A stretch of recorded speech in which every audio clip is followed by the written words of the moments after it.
I never thought I'd feel like this. Yeah.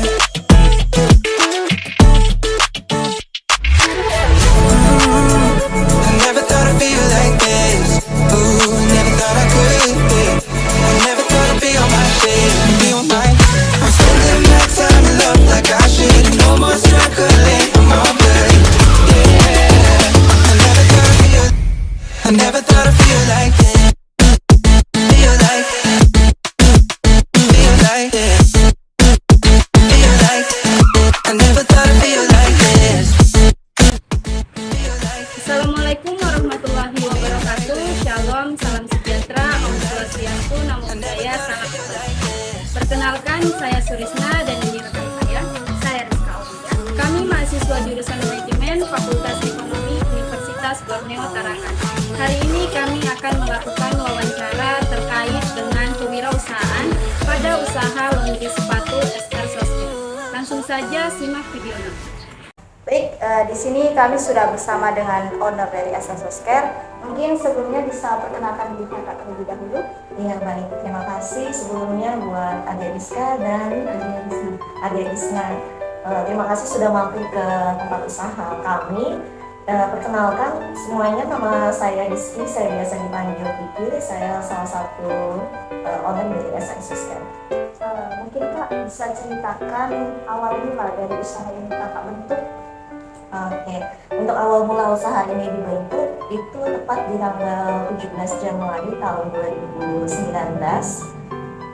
Pasca setelah saya dan sahabat saya yang bernama Sarah yaitu lagi mencari tahu atau mencari peluang ide-ide atau bisnis baru yang kami bisa kerjakan setelah kami selesai beraktivitas dari pekerjaan kami di kantor seperti itu. Lalu mengapa kakak memilih nama SR Sosmed ini sebagai icon atau brand nama usaha kakak ini? Oke.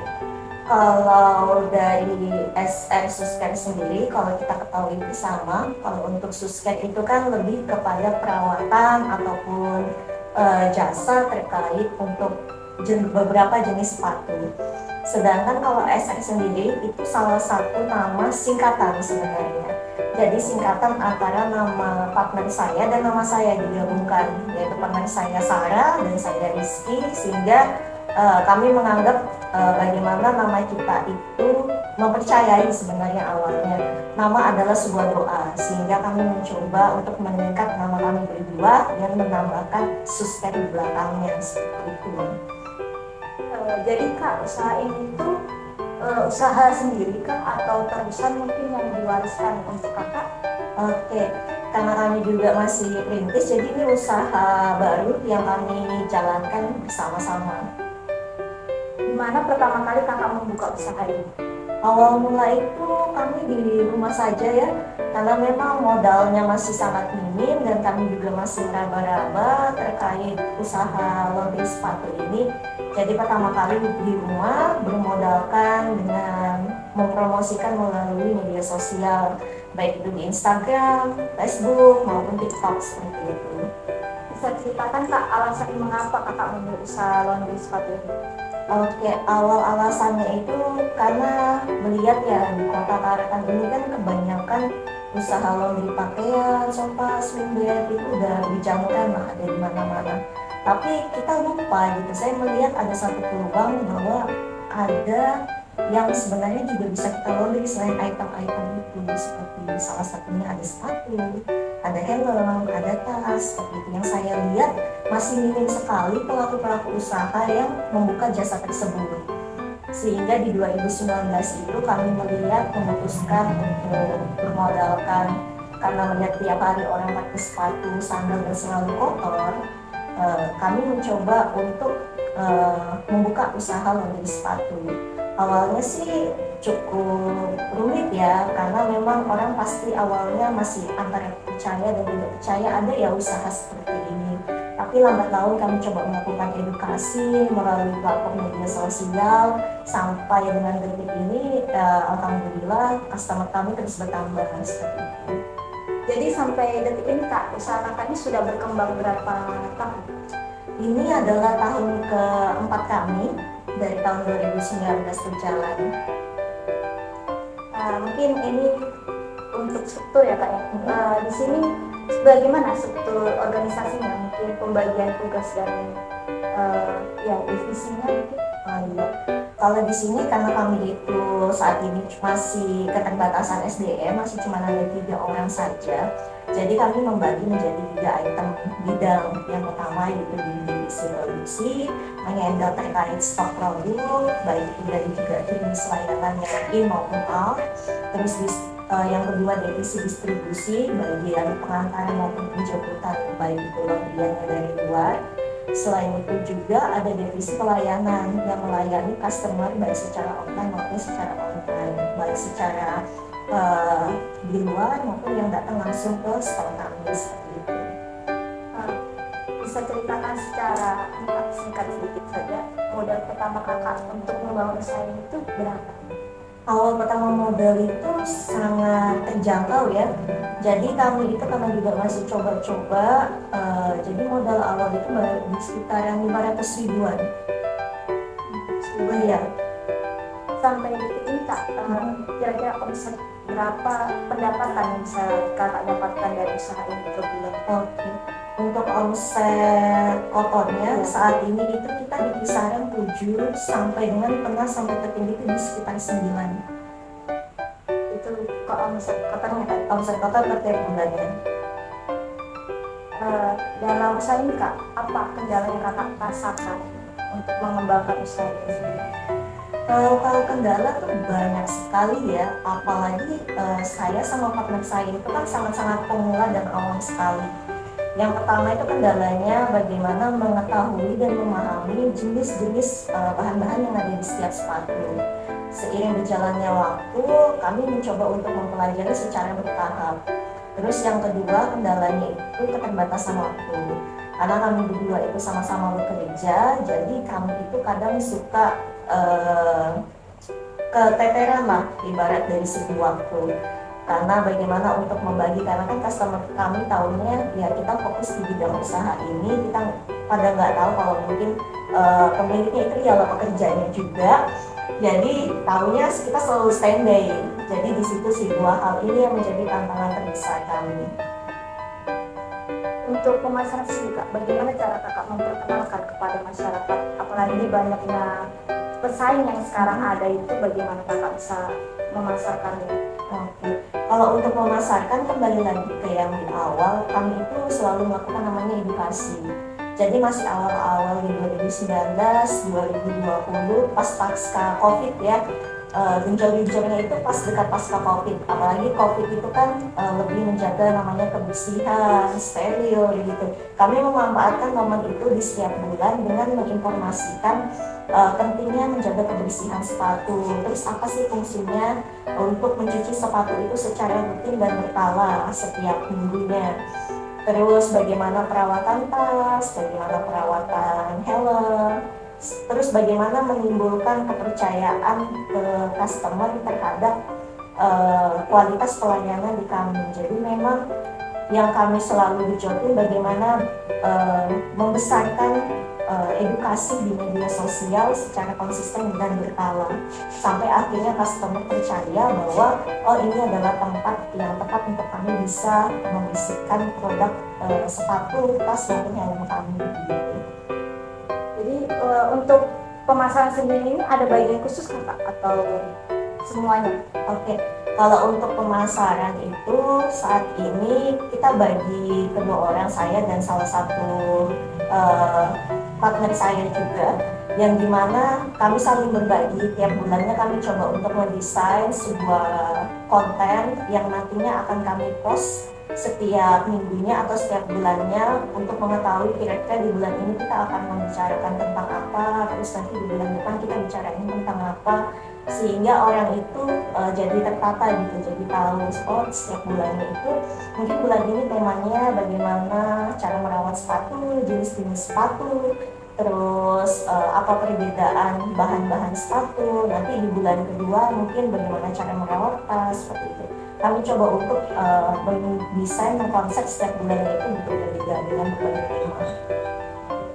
Mungkin bisa Kakak promosikan apa sosial media yang bisa kakak gunakan biasanya untuk mempromosikan usaha ini? Oke, bagi warga khususnya di Kota Tarakan, anak muda, baik yang muda, yang tua, maupun siapapun lah, adik-adik semuanya, kalau mau mencuci sepatu, tas, helm, topi, ataupun sejenisnya, itu bisa datang langsung ke SR Susker yang beralamatkan di Gang Cahaya RT 19 belakang bengkel mobil Pianta, tepatnya di Sebengkok, atau bisa follow, kepoin langsung Instagram kami di sr.laundry. Itu aja. Makasih. Lalu kak, strategi apa yang dapat kakak lakukan untuk mengembangkan usaha ini dari banyaknya tantangan atau pesaing yang ada sekarang? Kalau strategi dari kami itu yang pertama adalah tetap mempertahankan dan meningkatkan kualitas dari segi hasil maupun jasa yang kami miliki. Dan yang kedua, terus upgrade skill, yaitu bagaimana kami terus mengupgrade kemampuan dari setiap teknisi kami untuk bisa menyajikan hasil yang terbaik bagi para customer. Mungkin kita masuk pada operasional nih kak. Di operasional sendiri untuk produksi bahan bakunya sendiri, apakah ada bagian tersendiri? Oke. Kalau bahan baku kami itu melakukan pembelian secara langsung melalui supplier kami di luar Pulau Kalimantan, karena memang di kami memang tidak ada yang mahir untuk mengetahui atau membuat racikan-racikan terkait bahan sepatu itu.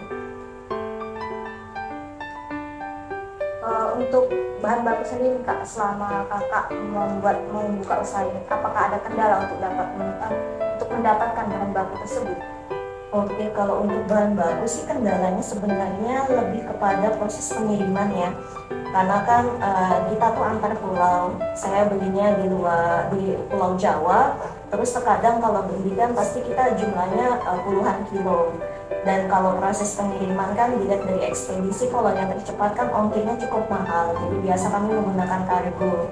Jadi kalaupun kargo, kalau dia lewat darat ataupun kapal, itu estimasi biasa sampai 2-3 minggu. Dan bahkan bisa lebih lama daripada itu. Jadi terkadang lebih kayak missing terkait dari segi penyampaian produk kita sih. Kalau boleh tahu nih kak, sejauh ini berapa karyawan yang ada di usaha kakak? Kalau di kita itu sebenarnya nggak ada karyawan ya, karena kita itu bertiga di sini sebenarnya merupakan satu kesatuan bagian dari keluarga SR Susker. Jadi kita menganggap diri kita sebagai pemilik dan sebagai karyawan juga. Jadi nggak ada karyawan, jadi sudah menganggap sudah seperti keluarga dan saling mencoba untuk membangun secara perlahan. Untuk jam kerja sendiri nih kak, jam berapa sih buka SR Susker ini? Untuk jam kerja kita di jam 9 sampai jam 7 malam untuk dari hari Senin sampai Sabtu. Di minggu itu kita mulai di jam 10 sampai jam 3 sore.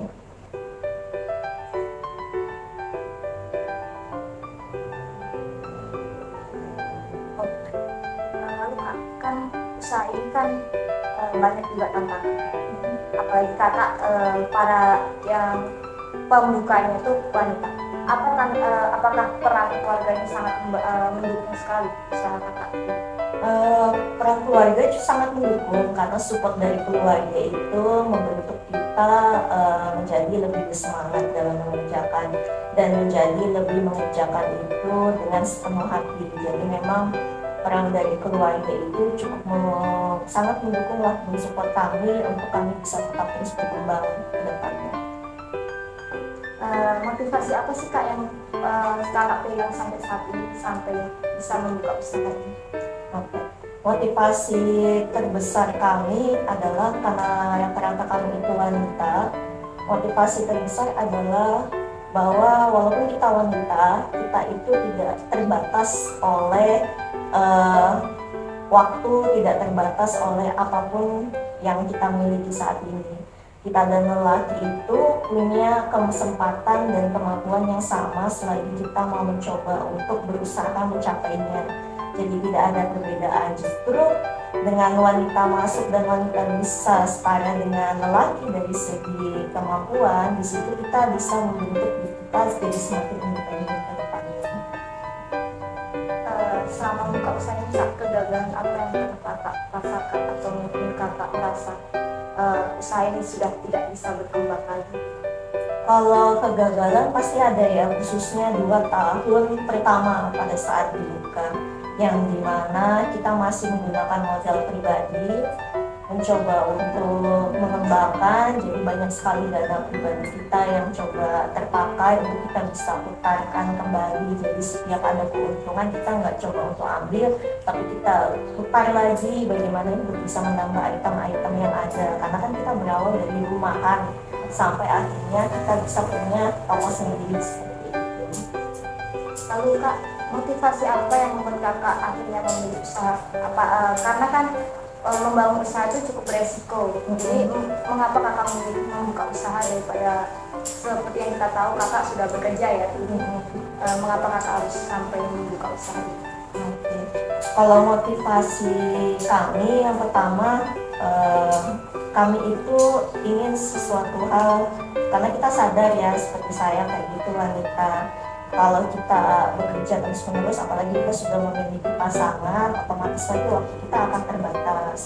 Terus kita juga bukan berasal dari keluarga yang cukup kaya raya atau mapan, ibaratnya seperti itu.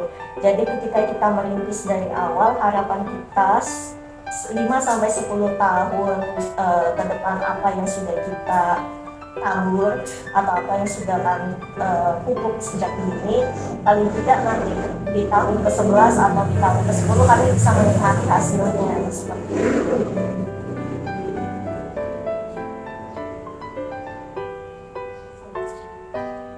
Untuk kedepannya nih Kak, rencana apa yang ingin kakak kembangkan di usaha ini?